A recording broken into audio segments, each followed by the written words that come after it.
pinaglalaban na prinsipyo itong taong ito. Hindi siya kriminal. Ako po ay nandito sa inyo pong harapan.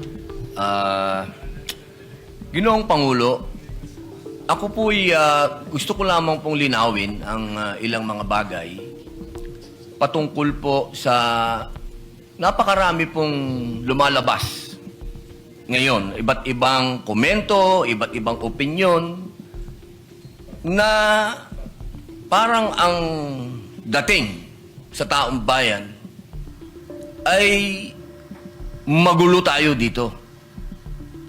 Yun po ay hindi magandang impresyon.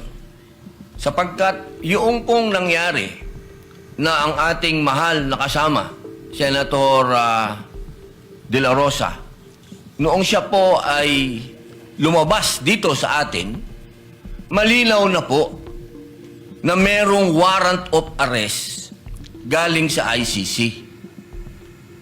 Kung nung mga panahon po dati ay kine-question siya, tinatanong siya kung bakit siya nagtago, ngayon po ay wala ng question. Ako po ay nagsasalita bilang isang artista. Sapagkat ginawa ko na po ang mga buhay ng mga magagaling na tao.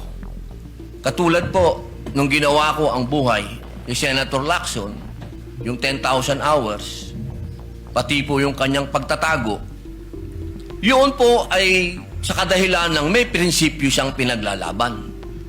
At ganoon din po, nung ginawa ko ang buhay ni Senator Bato de la Rosa, may pinaglalaban na prinsipyo itong taong ito.